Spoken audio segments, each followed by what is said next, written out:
Starting off as a new ball python breeder can feel overwhelming and that there is no way to catch up to the industry leaders. That said, there are some undeniable advantages that new ball python breeders have when they get into the hobby in 2024 versus the previous years. So for this week's video, what we want to do is we want to talk about the 9 different competitive advantages that new breeders have right now. My name's Steven with Leviathan Snakes. Let's get to it.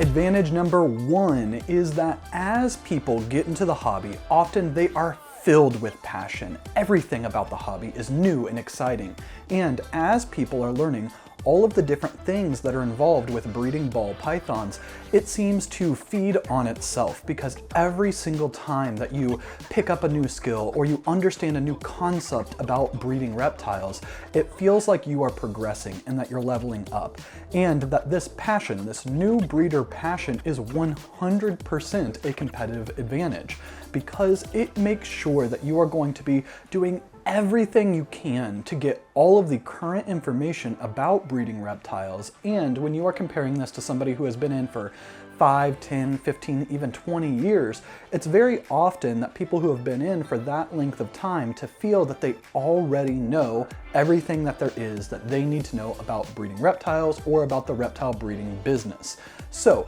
by coming in right now and having that passion, this ensures that you are able to get as much information as you possibly can, and then you can synthesize that information and figure out what works for you, so that way you can be at the leading edge of whatever innovations and whatever developments are currently going on in the reptile hobby.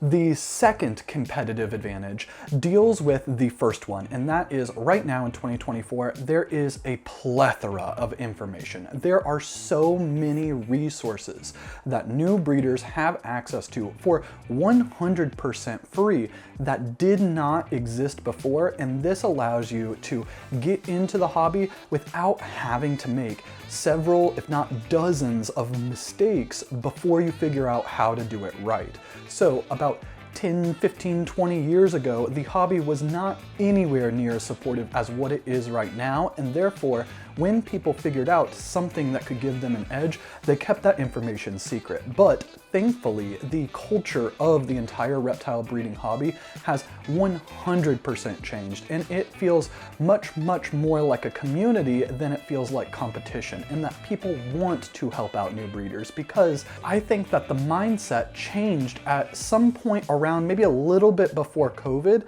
and that is that people weren't viewed, or other breeders weren't viewed necessarily as competition, and rather as a way to make sure that the hobby continues to grow and continues to stay healthy for years to come. So because of this, there are so many absolutely amazing people in the hobby that are putting out incredible information. Obviously you have the big names like Canova, Mutation Creation, Always Evolving Pythons, Garrick DeMeyer, and these people put out amazing information, but there's also a slew of other people who are much, much smaller and also put out great information that might, in some specific ways, be more relevant to new breeders, because if it is somebody who got in within the last 5 years versus somebody who got in 20 years ago, the experience that somebody got in 5 years ago is going to be much, much closer to somebody getting in now versus somebody who got in 25 years ago when the hobby was really just starting to get going.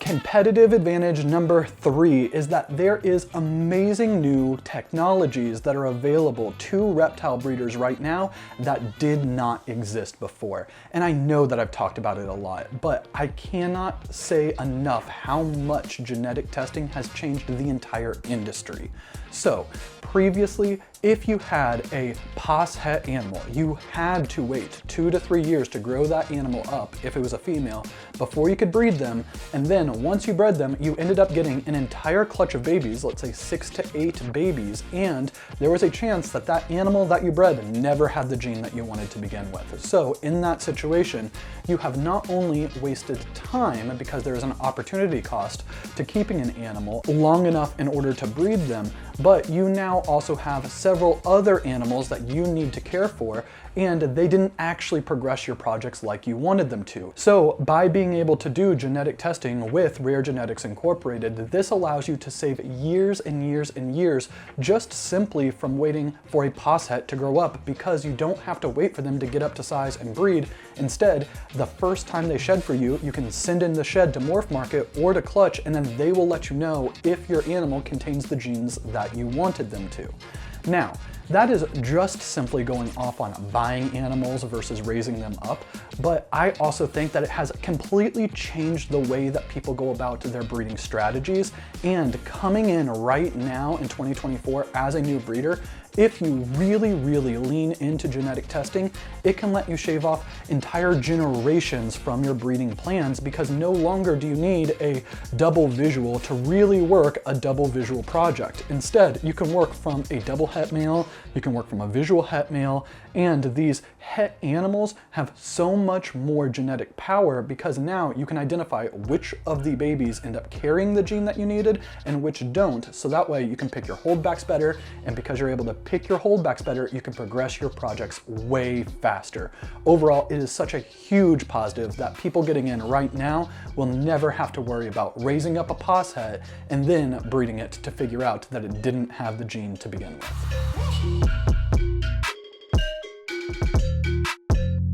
Competitive advantage number 4 is that the animals that are available for purchase today are absolutely insane, and they are at such incredible price points. There are situations where a new breeder right now can go out and buy such high-level animals that they are further along in those projects than people who got in 3, 4, sometimes even 5 years ago. Now, the downside to this is that you are required to buy those animals, so it takes money in order to do it. But the fact that there are so many absolutely incredible animals that are available right now in the market means that you can start much further along in a project than what you had to do if you got in even just 5 years ago. Competitive advantage number 5 is that you, as a new breeder, likely don't have a ton of animals that restricts your ability to pivot and move into various different projects. Instead, likely what's going on is you are right now trying to buy your initial foundational animals. So this allows you to have a lot of freedom because you can look out at all of the different combos that are currently being made, and every single day somebody is creating something brand new that is absolutely incredible. And you can take all of that information in order to more accurately and better determine which projects are you really interested in and which projects do you think have the most potential. So rather than taking a risk and buying into a project that's so new there's no guarantee that it's going to prove out the way that you want it to, instead you can go through and see all of the work that everybody has done before you and use that to make an informed decision and pick the projects that have the best potential and that really ignite your passion.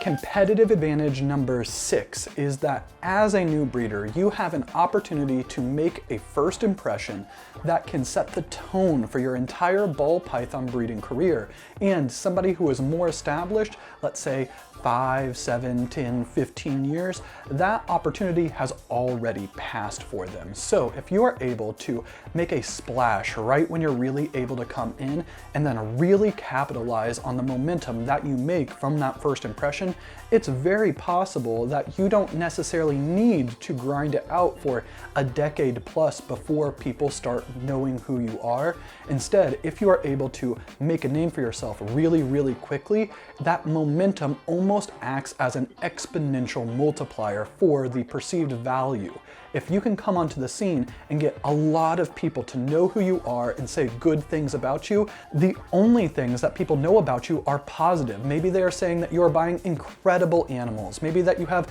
incredible marketing presence, or that you are just such a positive, genuine person that you are an asset to the hobby and that we need to get more people like you into the hobby. All of these things are competitive advantages that new breeders have that those who have been in for a few years already have already missed. Competitive advantage number 7 is that as a brand new breeder, it's very likely that you are going to have more relatability with people who are coming in after you, because the further and further and further away that you get from the point that you got into the reptile hobby, the more it changes. So if you are getting in right now and you are researching all of your information right now, it's likely going to be more relevant to other people who are getting in right now versus somebody who got in 20 years ago and everything that they knew was about the hobby 20 years ago. So in this situation, if you are more relatable to your target customers, in this case, the other brand new people into the hobby, it is easier to form a connection with them. And if you can form a connection with them, it can be more likely that they will turn into customers once you have animals to sell.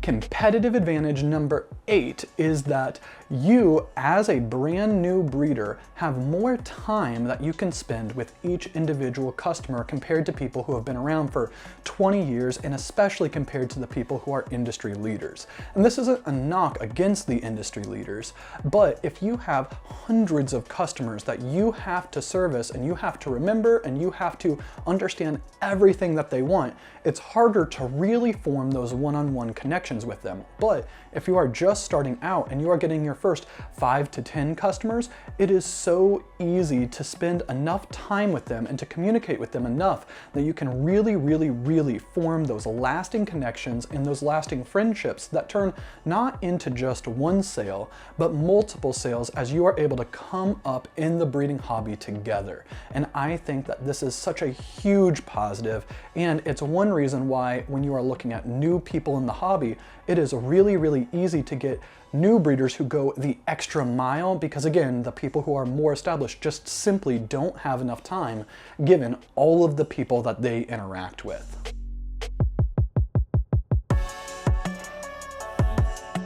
The last of the competitive advantages that I want to talk about today is that as a new breeder, it is very likely that you have income security from some other source of income, whether this is a W-2 job or another business that you own, but because you are not solely relying on the animals in order to provide your livelihood, it means that you can do this with much less pressure than somebody who is doing this as their full-time income. Anyways, we hope you guys enjoyed the video, and if you did, please don't forget to hit the like button, leave a comment, and subscribe to the channel. And if you're not doing anything at 8 p.m. tonight, there's going to be a pop-up Partho episode 2 going on our channel and on Chimera's channel, where Courtney and Molly are going to be interviewing Shane Kelly from Small Town Exotics on, essentially, Patreon. Is it something that's the future of the reptile hobby, or it is a failure of the reptile hobby? Anyways, we hope to see you there, and we will see you next week.